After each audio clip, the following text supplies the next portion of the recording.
About this a little bit at break. There's been a little bit of muddying about this notion of if you get in front of a jury, what the jury is going to do. I mean, almost sounds like he was saying, well, we had the proof, we think we have the proof, but you never know what a juror will do with an old man with a faulty memory, and so we decided not to charge. But then, it became clear when you look at the report, and he says basically we didn't have the proof. There's insufficient proof. So there was a little bit of confusion, I think, around, and this went to the Republicans trying to say, he was guilty, but you let him off because of the old man defense. But really, if you can't prove your case to a jury beyond a reasonable doubt, you don't bring the case. I mean, especially talking about charging a president. Well, so actual documents marked classified, or was it something else?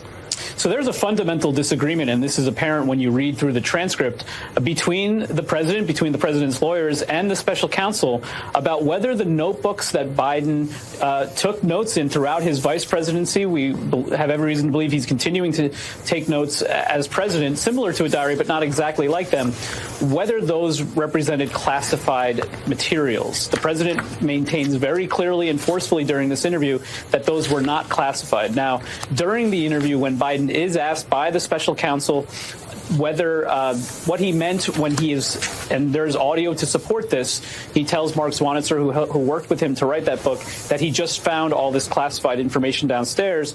The president says first that he does not recall finding classified material in his Virginia home, but that what he was likely saying was that there was a particular document that they were discussing that Biden said he did not want to include that particular document in the book, that it did not fit in the purpose of the book. That was at least Biden's explanation, but there's obviously a view from the special counsel side that he was acknowledging, if not confessing, to the fact that he did, in fact, in real time, find classified information after he left office. Let me hear your thoughts about what went down today on Capitol Hill.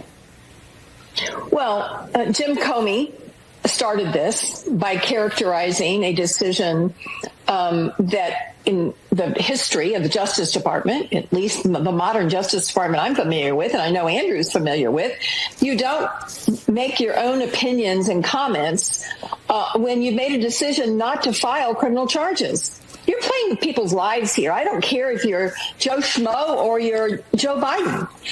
You do not characterize a decision to not charge someone criminally with your own opinions or with any window dressing whatsoever. Bill Barr did it with the Mueller report in a way that was really despicable. And now Hur does it. And Schiff is right. This is a smart man. He knew exactly what he was doing. He was trying to put his finger on the scale politically, and we don't do that in our criminal justice system in the United States of America, period. And the fact that he did it really tars his legacy. Chair of Alert 2024, explosive today throughout the day on Capitol Hill in this hearing of Robert Hur on the classified documents of the illegitimate regime head, Joe Biden, the usurper. Raheem, you've got a major piece up on National Pulse. I want everybody to go read. Give me your assessment of what you saw today. Well, I should probably start with my greatest disappointment, which is the line of questioning that we heard. I think it was weak. It was unprepared. People hadn't gone through the transcripts and understood fully what Robert Hur had uncovered and was dealing with. And I think no greater example than the Biden Penn Center that was kind of front and center of one of the first transcripts. We got to that this morning. This is, a Chinese-funded institution that Joe Biden was telling the special counsel that he wanted to set up in Washington, D.C. to impact the domestic and foreign policy of the United States. And nobody really seems to care about it. I mean, it reminds me of when we were uncovering, from Hunter's hard drive from hell, and everybody on Capitol Hill and in the corporate media were like, what the heck are you guys talking about? Fast forward 4 years and suddenly we want paper trails of everything. There is a paper trail from Chinese individuals to Joe Biden, to Antony Blinken, and Robert Hur has the evidence in the transcripts for it, and we need to get to the bottom of that. The second part of all of this, and I wrote this, compendium of analysis up on the National Pulse right now, really brief, right? Like 300, I think max 400 words, but it links to everything that you need to know about what happened today. From the 150 times that Joe Biden says across these transcripts, I don't know, I don't remember, I don't recall, I can't, all of those sorts of things, to these bizarre moments when he goes on 10-minute rants about country clubs and burnt penises. You heard me right.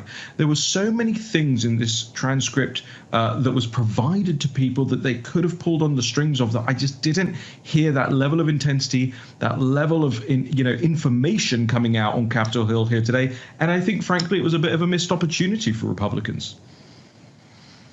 But if people can go right now, where do they go to get this story? Because you've done an amazing analysis on this. Where do they go?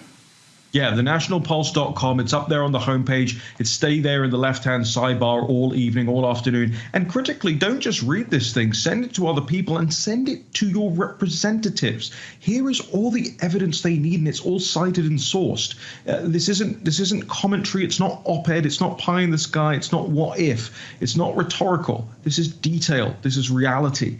Very few other people, I don't think I've ever seen anybody else that has done this yet, will provide something like this as a service. My gift to you. It's up at thenationalpulse.com, and really, we cannot do this like the hard drive from hell. We cannot come back to this in 4 years' time and say, wish we had done more back then, but hey ho.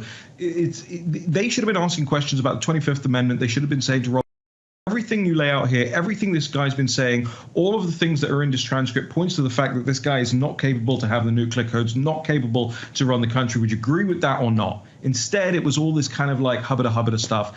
I don't dig it. It's not for me.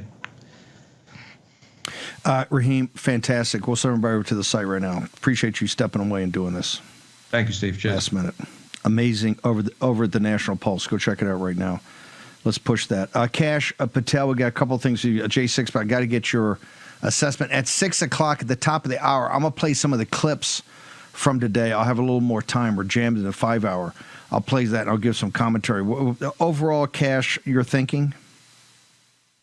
It's been a total, complete gutting of the constitutional republic that is the United States of America and the exploitation of a two-tier system of justice. Robert Hur's biggest disappointment to me, putting aside Joe Biden, is the fact that his accomplice, Biden's ghostwriter, destroyed evidence in a criminal prosecution and investigation and was not charged. Robert Hur admitted he destroyed evidence, and he tried to cut the hair into two pieces by saying, he only destroyed some evidence. Steve, when I was a federal public defender and a national security prosecutor, if you tampered with 1 millimeter of evidence, you get charged with the crime that is a federal criminal offense of destruction of evidence and obstructing a federal prosecution and investigation. To me, that evidence showed Joe Biden's guilt. Joe Biden was never going to be charged, but they gave that guy get out of jail free pass because it's Joe Biden's America. Well, normally, by the way, you mentioned it's at 6 o'clock. The clips I have actually are from this very point. It's both Jordan and Gates hammering this point. It's pretty shocking. I mean, what is Hur's excuse for this? Because normally you get a guy like that, the worst case you get him to roll on Biden and tell what really went down. They just let this guy walk. He destroyed evidence. And you're going to see the clips at 6 o'clock tonight. In the next hour, it's pretty brutal. What was Hur's explanation? Why let this guy walk? There is no explanation. And let's remind everyone who Robert Hur is. He's Rod Rosenstein's protege. Rod Rosenstein, who used the FISA court to unlawfully surveil Donald Trump and hid evidence of innocence. Robert Hur, and you, Steve, just said why he didn't do it. Had they flipped this individual, he would have spilled the entire beans on Joe Biden. And they knew what questions not to ask and who not to prosecute so that information would never become public. Just like Russiagate and their bogus sources and the questions they knew not to ask because the evidence would have destroyed their fake news narrative. Robert Hur, a creator of the deep state, and Rod Rosenstein incarnate knew not to bring a case against him because it would destroy Joe Biden. Let's play some J6. Let's play some J6 tape right now. We'll come right back to you. This is the largest investigation in FBI history. It's a lot of defendants. It's tough to keep them all straight. So this would be a massive undertaking to obviously sort of get rid of all of these charges. And it would include people who brutally assaulted law enforcement on video that day. Just really terrible attacks on law enforcement. The most recent arrestee we had was someone who fired off a gun at the Capitol on January 6th itself. That was someone who NBC News identified more than 2 years ago, but it wasn't clear until recently that they actually fired that weapon, and they were arrested and picked up on Friday. There's a detention hearing for them on Wednesday, tomorrow. And that's a very small segment of these individuals are actually held pre-trial. A lot of them have now been sentenced, but we're talking about a universe of 1,300 people who have been charged overall. About 950 have been convicted in some capacity, and about 500 have been sentenced to time in prison. And, there's a mix of reaction. Cash, I can play that forever. Now you've got testimony they suppressed. They rolled up a 78-year-old grandmother the other day.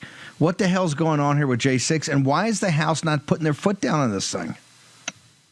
Look, what's going on is the deep state's playbook. The same thing in Russiagate when they withheld evidence of innocence from America for years. Liz Cheney and the Jan 6 committee withheld Tony Ornato's testimony, a career Secret Service agent, for 2 years, Steve. He didn't just testify. He testified 2 years ago that Donald Trump did, in fact, authorize 10 to 20,000 National Guardsmen and women days before January 6th. That critical piece of testimony, which I have been sworn to testify to in grand juries, in January 6th committee hearings, and elsewhere, has never changed because it's been the truth. But that singular fact destroys the insurrection narrative, disinformation campaign of the radical left to get Donald Trump, because he preemptively acted for the security of America and the capital region before January 6th. And the only people that stopped it, Pelosi and Bowser, and we've got the receipts, and it's in writing, and they never wanted that narrative out there, just like they never wanted the narrative out there that Joe Biden is a criminal guilty of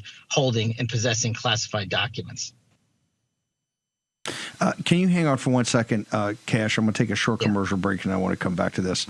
Clearly today on Capitol Hill, Raheem very disappointed. I think a lot of people saying, hey, how can we not get into more details, particularly if you actually read the transcript of Biden's deposition. I mean, one question after the other pops up. So this is going to be quite intense. We're going to get back to Cash. We've also got Dave Walsh is going to join us. Laura Loomer, who was up there today, is going to join us. Obviously, a time of turbulence. Make sure you go to birchgold.com/Bannon to get the End of the Dollar Empire. 4 free installments. A 5th is coming. Central bank digital currency. But make sure you get a chance to talk to Philip Patrick team. Ask them the question.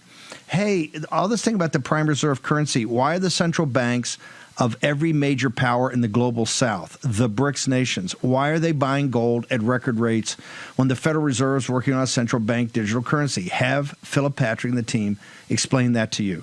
And then I think you can come to your own conclusions about what you ought to be thinking about. Federalists, a major piece up, and Grace and Mo, if you can push it out. The headline is J6 Committee's Suppressed Evidence Scandal Exonerates Trump from Insurrection Narrative. Above you in breaking news on the Federalist website right now is highlights DOJ's totalitarian double standards on handling classified documents. So taking both pieces on the Federalist, which are, by very learned people like yourself, the question the audience has is, what in the hell with the committee today with Jordan? What's going to happen? What action to be taken against Biden and the DOJ? And number two, what is going to happen with J6? You got Loudermilk, who's a great guy, but he's a little bit of a backbencher. When are they going to get serious about J6? So tell us what's going to happen here, Cash. What needs to happen is the War Room Posse needs to light up the call circuit board on Capitol Hill and demand not that the entirety of the FBI and DOJ be defunded, but block the money, the taxpayer-funded programs that they are using to politically prosecute Donald Trump and his America First movement. That will get the documentation out to the American public, and we'll find out who lied. If you think Tony Ornato's testimony is the only thing suppressed by this gangster committee of January 6th, you are wrong. This op-ed I put out today and the other one you referenced, it is the equivalent of the Nunes memo for Russiagate. It nukes January 6th. It is the insurrection exoneration of Donald Trump based on the same playbook from DOJ and FBI now on Capitol Hill. They exclude evidence of innocence. They leak to the media to put out a false narrative. And that's what we must demand, that get out to every American. And then we got to get to Congress and get to work. And I'm afraid that, of course, this Attorney General and two-tier system of justice in Garland and Wray, who authored these criminal acts, will not do anything. We have to wait till Donald Trump gets in office to reevaluate this entire executive branch. Cash, where they get government gangsters. Of course, the new film will have more to talk about that next week. Where they get all your writings, merch, all of it. At Cash. Folks, push it out to all your friends. And yes, we're actually doing additional filming, although Cash got everything, hit every mark. First take Cash is what we call him. We're adding additional material. Cash, you're amazing. You're a movie star on top of everything else. Besides being a MAGA star, now you're a movie star. Thank you, sir. Okay, Dave Walsh. I got Laura Loomer coming up, but Walsh, I had to get you in today. Holman Jenkins, who's actually one of my favorite guys over the Wall Street Journal, one of the few people there I take seriously, put up a op-ed or analysis piece on the op-ed section. I can't believe it got published in Murdoch's paper. General Motors doesn't tell the truth about EVs. And the subheading is, if the U.S. and allies become failed states, blame their energy and climate delusions. This is taken literally from the hits that Dave Walsh has been doing on here for the last 2 or 3 years. Dave, I can't believe this got published, particularly in the Wall Street Journal, who I think sometimes buys into, at least their news department buys into the climate cult, sir. Yeah, I mean, this is a very articulate, well-written summary, great language, and you nailed it. His summary, the U.S. and allies becoming failed states, should then blame, if they should, their energy and climate delusions. Right on target, dead stick landing. He points out, with respect to EVs, takes 45 years of life of an EV battery to offset the CO2 caused by making one. And the life of one of these batteries is 12 to 15 years, 45 years life. Why is that? 500,000 pounds of material from the Earth's crust or mine, being 250 tons, to process the lithium, the cobalt, the nickel, and the copper in these batteries. 25,000 pounds of brine, 30,000 pounds of cobalt, 5,000 pounds of nickel ore, 25,000 pounds of copper, and in aggregate, 500,000 pounds of material need to be mined to create one battery. Then he brings up the Norway example, which he didn't bring up, though. Norway's oil production is up 20% since 2019 in their valiant efforts to save Western Europe. England's is down, by the way, since that time, 28%. But here, Norway is on an EV buying binge, 60% uptick in EV purchases. However, total miles driven in gas vehicles up year on year, the last 5 years up, due to long-distance trips being taken, can only be taken with gas. So even the Norwegians, heavy into oil production to save Western Europe, frankly, who remain heavy users of it, but also responsive to the need for gas-powered vehicles. While they're buying EVs, they're not using them that much. I mean, and he points to the corporate rhetoric, the fact of corporate leaders here, like Barra running GM, indulged and even required to say fantastical, unrealistic things. And I became accustomed to that running Mitsubishi, listening to my counterparts across the industry, just bantering this rhetoric about, net zero decarbonization, sustainability, all about renewables that they full well know are vastly insufficient in the energy they produce, particularly compared to the cost it takes to make them. Okay, here's the thing. Holman Jenkins is not, here every now and again we'll have our hair on fire. Holman Jenkins is one of the staid guys over at the journals. Probably the best writer they got there. He actually, in the subheadline, he implies throughout the piece that the United States and Europe are actually on a path to become failed states. And when that actually happens, they actually collapse. You'll go back and look at their energy policy tied to this really not even an ideology. It's like a medieval cult theology. How can people in industry, and it seems to me a lot of the people in the oil industry have bought into this, is the power so strong that you don't want to be othered, that you want to keep your job, you want to be invited to the clubs, you want to be able to go to the nice restaurants? Is that's what's holding this together? Because clearly, as he goes through, there's nothing in the physical world, there's nothing in the world of mathematics or the applied physics of life that back any of this up. No, he points very specifically to such things as the EPA negotiations with folks like Barra running GM to negotiate and broker fuel mileage concessions on remaining gas-powered cars are probably buttressed up against commitments by her to say things like GM will stop producing gas-powered cars by 2035.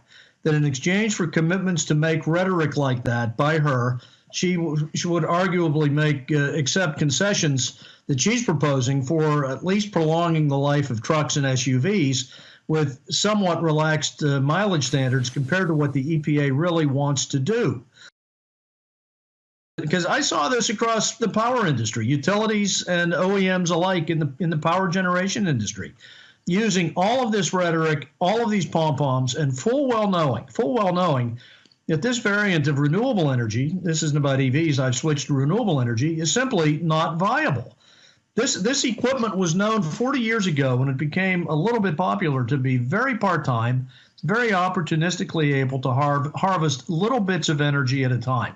And now somehow that's morphed into some behemoth of going to replace all electrical sources for generation, when nothing has changed with these wind and solar farms and battery storage being only, in that case, 2 hours a day being viable. They're not viable for full-time electrification. Everybody knows that, but they have to be out there with the rhetoric. And the only other point I'd make is incentives must end, favoring certain of these devices, because what they do is mask over what you want is efficient use of energy. Of course, you want to overproduce it, but you also want to motivate efficient use of it. You don't do that when you mask over the real cost of expensive things like wind, solar, battery storage, and EVs with incentives. EVs incentivized up to 70% when you include the OEM incentives on top of the buyer incentives, pointed out by the Texas Public Policy Foundation very accurately. You wind up masking over the ability to dilute folks' willingness to be efficient when you hide true costs. This is also in the House. This is what you talk woke and weaponized. The subsidies. It's also the subsidies that are out of control. They talk about incentives. There's also these crazy subsidies just adding to the debt burden, and it's not going to have any payoff. Where do they go to get you? This is very important. Grace and Mo are going to push it out. Holman Jenkins at the Wall Street Journal. Where do people go to get all your information, Brother Walsh? On Dave Walsh Energy and on Getter, on True Social, the same. Thank you, Steve. Walsh, amazing.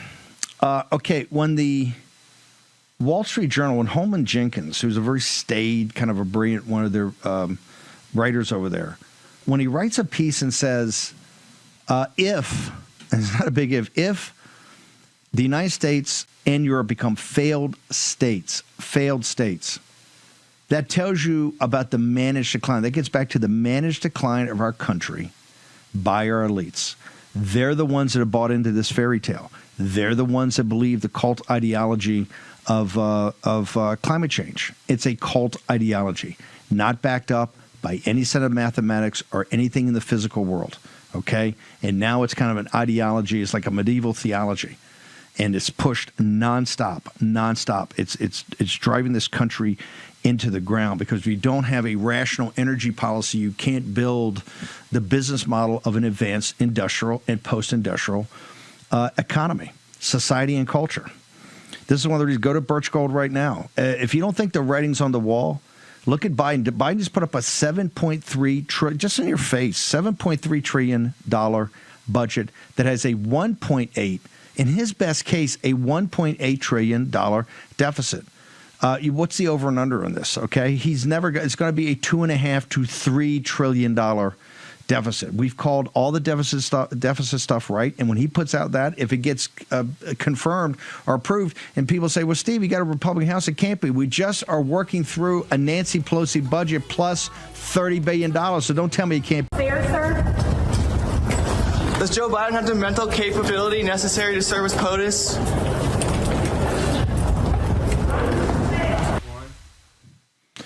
Okay, welcome back. Laura Loomer joins us. Laura, this is the great unasked question day. That was your reporter outside. For our radio and podcast audience, that was her walking into the building. Give me your assessment of what happened today. Yeah, well, thanks for having me. And that is, of course, true what you said. That's Charles Downs, my Loomer Unleashed D.C. correspondent. So great work, Charles, who confronted Special Counsel Hurd today as he was walking in to testify. Look, my question is, why is it that no Republican had the courage?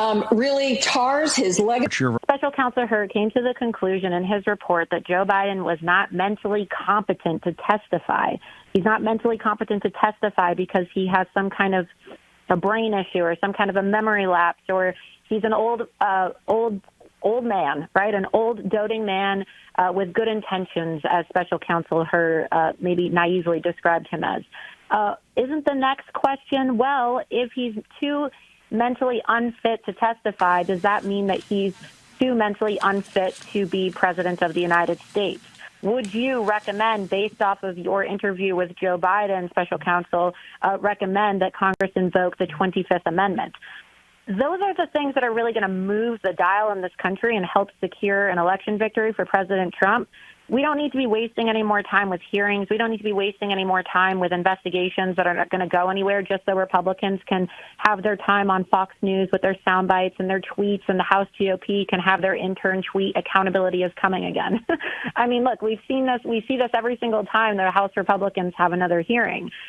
This is not about, waiting for the Republicans to finally hold Joe Biden accountable over these next 7 months, which is never going to happen. The American people need to be faced with the hard facts and the hard truths so that they can decide whether they're voting for Joe Biden for 4 more years and the end of America as we know it, or they're voting for President Trump. And I do believe that as a lot of moderate Democrats and independents heard the special counsel say, it is of my recommendation or my analysis that Joe Biden is not fit to be president, because that would logically mean, right, A plus B equals C, that he is not fit to serve as president if he's not mentally fit to testify. Okay, Laura, you're a partisan, I'm a partisan, and I realize those things are the election, but isn't your question even deeper than that? That this is, if you read the transcript as Raheem's gone through and is now up on National Pulse of the deposition, if you look at the report, this is a national security issue. I mean, isn't the question why it should have been asked today is that this is of import to the American people, regardless of your political persuasion, that the guy that sat there and under oath talked to him and had it in the report as he had it, that the only reason he's not taking him to federal court and charging him with crimes, he thinks the jury would see him, as you quoted, a doddering, nice old man. What the question's isn't the question a national security question today when you've got reports, I don't know if they're accurate or not, but from CNN correspondents saying Putin was thinking of potentially using tactical nuclear weapons in Ukraine in the first 60 to 90 days, ma'am? Look, it is a national security issue, but that's been for a long time now, and we've just been told that we're ultra MAGA extremists for saying this.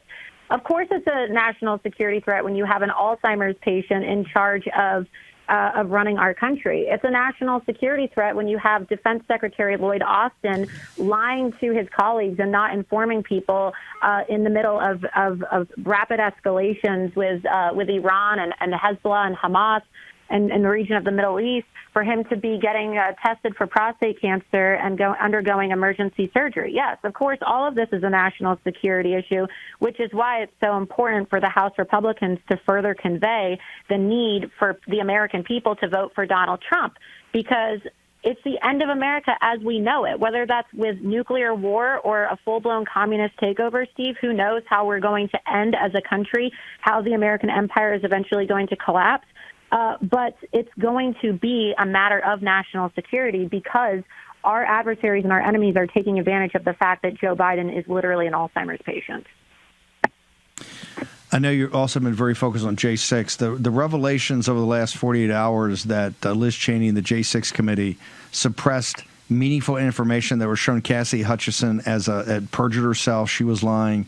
Also that President Trump's totally exonerated, and to the point that he ordered 10,000 troops on the Sunday before the Tuesday J6. Your thoughts on what you're hearing and coming up about J6 right now? Well, look, again, this is another failure by the House Republicans. I thought, why are we even still talking about J6? I thought that Mike Johnson said that he released all the J6 tapes. Oh, wait, that's right. If he released the tapes, we wouldn't be having this conversation. So once again, it's another lie, Steve. We can sit here and talk about J6 all day long, but the reality is there's no accountability for House Republicans. There should have been a motion to vacate against Mike Johnson as soon as he called for another continued resolution and lied about releasing the J6 tapes.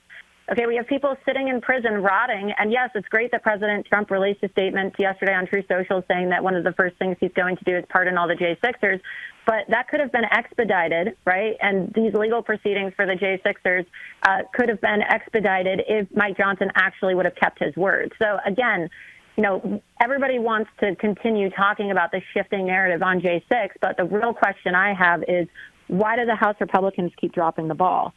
They're dropping the ball. I mean, look, just today you have the announcement of the retirement of Congressman Ken Buck. And now what this means is we are one seat away officially from Speaker Hakeem Jeffries. So, you know, we're not going to have any more footage regarding the J6 tapes or anything relating to the J6 political prisoners. We're not going to see any advancements on their cause or their liberation from these gulags in Washington, D.C. if we have a Speaker Hakeem Jeffries. And that is going to become a reality before the 2024 presidential election due to Republican incompetence. So again, I don't really find these hearings to be entertaining anymore. In fact, I didn't even watch the entire hearing today because I'm sick and tired of listening to Republicans bloviate. I don't want to hear it. I've seen enough. It's time for these morons to just do their damn job. Laura, where do people get to your podcast, all your footage, your writings, all of it? Well, people can follow me at Loomer. Fantastic. Look forward to it and look forward to talking about the film. Laura Loomer. Yeah, thanks for having me. Always welcome. She did amazing work down in the Darien Gap, amazing work down in Panama. This thing's going to be pretty explosive because she got stuff only Laura Loomer can get because she's absolutely, totally relentless. Somebody else as relentless as Mike Lindell. Mike, I didn't get a chance to ask you this today. Where were you for that morning shot? And man, it was unbelievable. I wanted to be there. Where were you? I'd be thinking about and putting got on the Federalist a major. Now I'm in mid Florida here. I was filming some commercials today, but yeah, I was in Mar-a-Lago. It was awesome. I love it there. And I'll tell you, Steve, when they say, "Gee, we're going to fine you," and because this Mar-a-Lago is only worth $18 million. I'll tell you what, I think the room I was in was worth $18 million. I mean, it's just beautiful down there. Absolutely beautiful. It's a magical place. It's okay. My phone totally blew up from this morning from both reporters and people that watch the show and people I know saying, what in the hell is Mike Lindell got up his sleeve? What is this real, or is Mike Lindell just trying to sell some more lumpy pillows? What is going to go on Thursday? Everybody wants to know.